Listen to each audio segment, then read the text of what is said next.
Resident Evil 4 is the game that killed Resident Evil. But I mean, not like in a bad way. I love this game. This is one of my favorite games of all time. And even after the 9 years it's been out, I still find it incredibly enjoyable. And it didn't kill Resident Evil permanently, it just killed the greater potential of the series in a kind, polite, jumping the shark kind of way. So maybe kill isn't the best word, but hopefully you get the idea. Resident Evil isn't really dead. It's still around, they're still making these games, and they're still gonna make more. But the fourth one marked a creative peak and a turning point in the series that, in hindsight, has revealed that the only place the series went afterwards was someplace stupid. Which shouldn't come as a surprise. The Resident Evil games were never smart games. Well, maybe smart isn't the best word. God, I'm getting really bad at semantics. In those first two Resident Evil games, the writing, the story, and the acting were all dumb as hell, but they served a purpose. Every other aspect of those games was very intelligently designed. They had some very clever and very inventive ideas about how to make the horror aesthetic work in a video game, and the poor English localization just made these characters, and the situation they were in, seem even more creepy. When everyone is acting that unnaturally, you know something weird is going on. Those games pulled off their style with enough polish and confidence to set the formula for how horror games would work for an entire 2 generations after it. And once that formula got stale, they managed to pull it off again with Resident Evil 4, rebooting that same old style from a new perspective that ended up becoming the standard for an entire generation after. See, Resident Evil 4 is the missing link between Kill Switch and Gears of War. It was the transitionary piece that led the 6th generation of consoles into the 7th, and it determined how action games were going to work in the 7th. Widescreen TV ratios, QTEs, stop and pop, and scripted spectacle events weren't representative of the action genre until Resident Evil 4 popularized them. Gears of War used RE4 to add horror elements, claustrophobic camera angles, and elaborate QTE sequences to its bigger, louder shooter battles.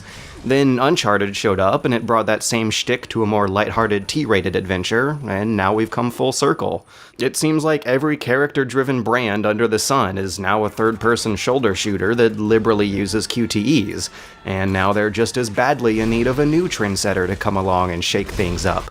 But back in 2005, Resident Evil didn't have to take inspiration from the popularity of its successors. It didn't have to shoehorn in the forced co-op or the cover shooting of Gears. It was very much working within the limitations and the conventions of its day.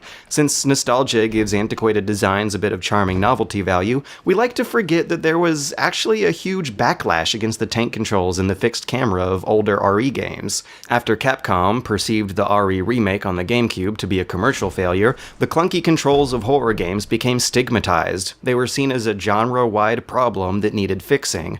And despite the seemingly radical changes that RE4 brought, it was actually using the same control scheme as the classic Resident Evils. You have one directional pad, an action button, a run button, and an inventory button. All the other buttons are used for shortcuts or modifiers of those functions, and those are the same input functions that the classic Resident Evil uses as well. RE4 is kind of a compromise between old and new. You can tell that it was made before Japanese gamers were used to a manually controlled camera, which was actually a big problem about 6 to 8 years ago. There are a lot of concessions built into the game to account for its narrow, claustrophobic, zoomed-in shoulder cam, like the cinematic view for the QTEs, or like how the enemies move in a slow, straight line and use melee attacks, so there's no need to circle strafe around them. You also can't look behind you, and you have limited peripheral vision, so you have to constantly check your blind spots, which takes up time, and that ends up just adding a whole lot more tension. One fan made a mock-up video of RE4 being played from fixed camera angles, and it really helps show you just how much did and did not change. RE4 still uses a version of tank controls, but it ditches the lock-on shooting. By manually aiming at zombies from the character's shoulders, you have a much greater emphasis on enemy interaction rather than enemy avoidance.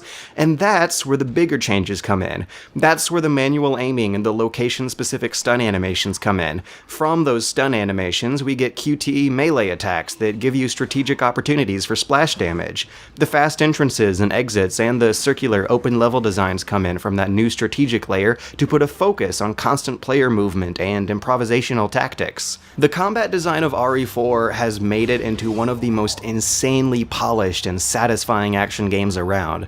It's a system that is built for close calls, near-death experiences, and last-second escapes. It distributes damage a lot like how Dark Souls does.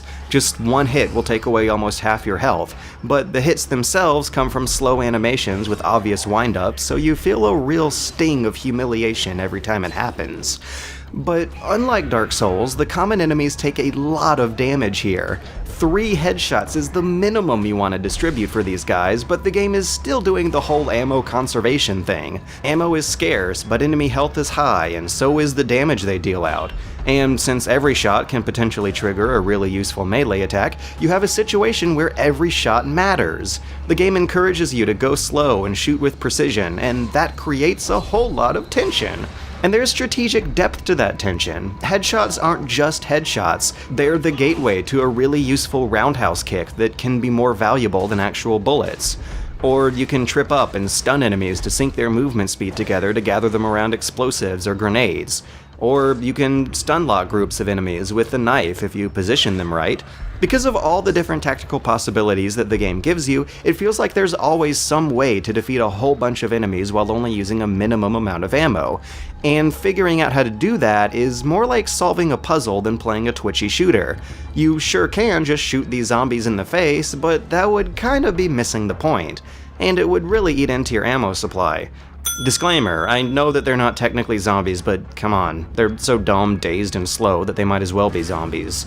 This game has been out for 9 years. I think this was my 4th playthrough, and even after all that, it still keeps me at the edge of my seat. It feels like no matter how well equipped or well prepared you are, you're always at the edge of some kind of horrible disaster. Because you are. Something could go horribly wrong at any minute because all the enemies hit hard, and no more than 15 minutes into the game they start introducing guys who can one-hit kill you, so you have to wake up and pay attention to what's going on. The unlockable Mercenaries Mode is pretty much a testament to just how strong this combat system is, because Mercenaries Mode doesn't have any pretensions of being survival horror at all.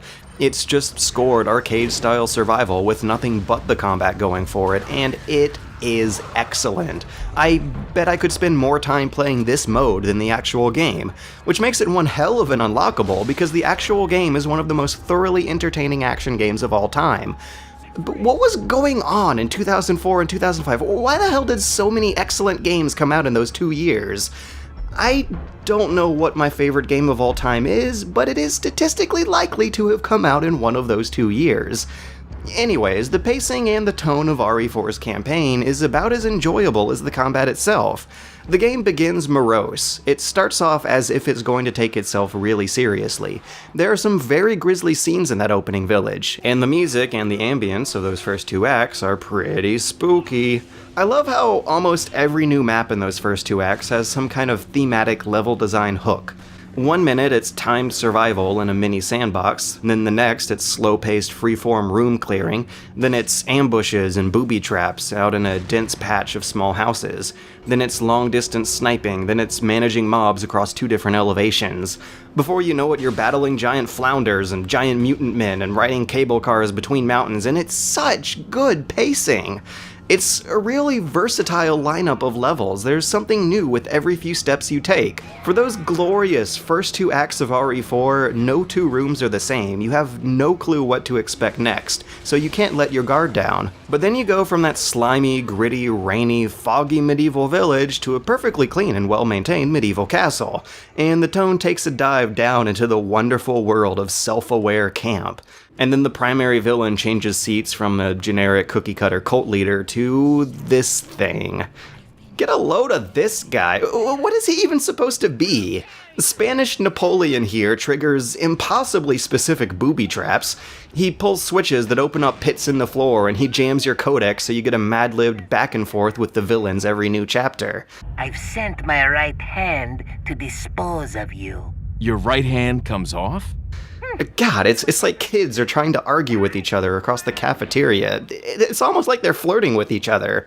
Perhaps you are disillusioned with overconfidence, just because you killed my small-time subordinate. Sadler, you're small time. Oh. You call me Schmoopy, you're Schmoopy. You're Schmoopy. You're Schmoopy. Also, why is Spanish Napoleon so small? Is he supposed to be a child? It might come as a surprise, but I'm only 20 years old.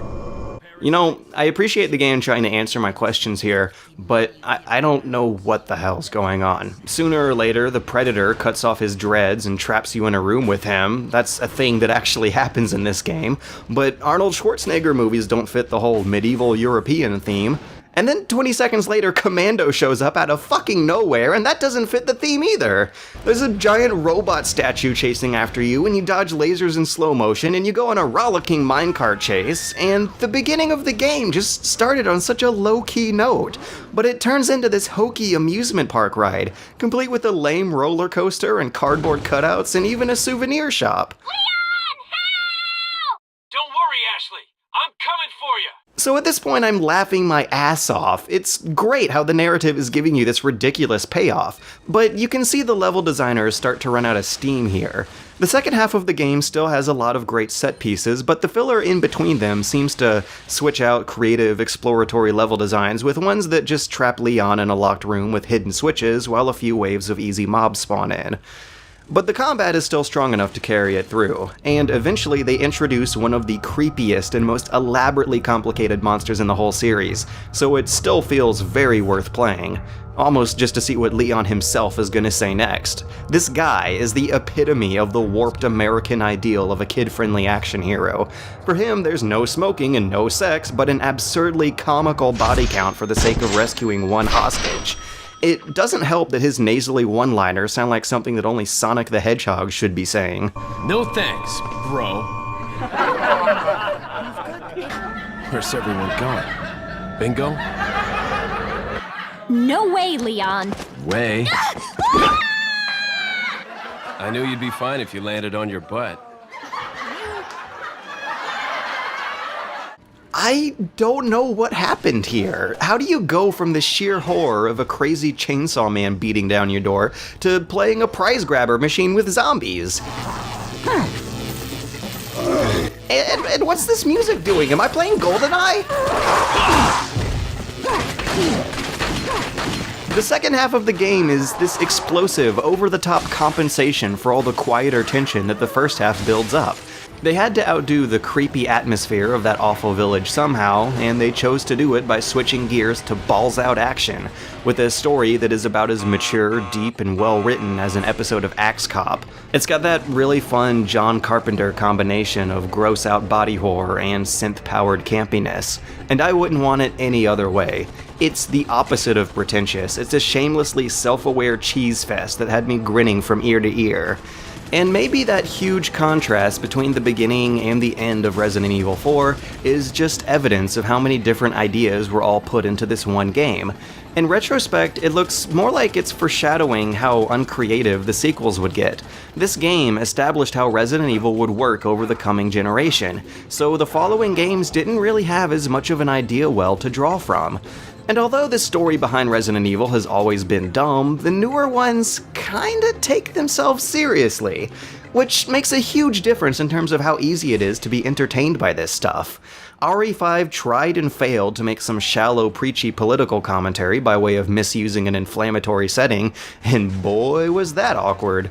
RE6 was a fanservice-y reunion of all the cheesy series-wide characters, but it presented them with the gritty excess of mumbly dialogue and shaky camera work and relentlessly loud, never-ending action.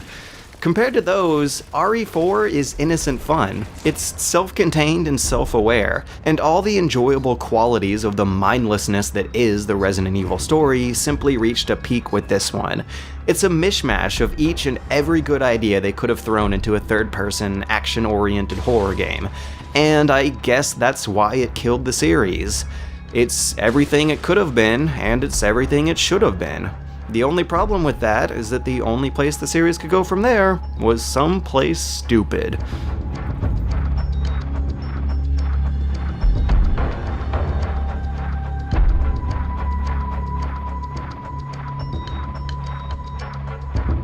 Wait, this is actually a review of the new PC port. That's right. Okay, it works. It's the same old game from 2005, just don't try to play it with the mouse and keyboard. The support is there, and you have the correct key prompts this time, but the way the game handles combat doesn't really feel right with the mouse. Leon snaps his aiming to his eye line rather than to the camera, and you're only supposed to use the camera for peeking left and right instead of for free look, but they included a free look function in there, but they screwed with the mouse sensitivity to discourage you from free looking. Using A and D for turning and not strafing takes a hell of a lot of time to get used to, and they've made no effort to incorporate a mouse cursor into the inventory, which is just sad. So it is playable, but not perfect. But if you have a controller though, it is pretty darn close to being a perfect port. Only things that really stuck out are low-res cutscenes for separate ways, a few missing minor shader effects, and some blatantly inflated system requirements. This game is 9 years old, it should be able to run on a toaster, but it doesn't. Other than that though, it's still one of the best games ever made. If you already have a copy of RE4, then the incentives for buying this new PC version are basically the convenience of Steam, the potential of modding support, and it also performs and looks a little bit better than previous iterations. But if you haven't played RE4, it is very much worth $20, and I highly encourage you to check it out.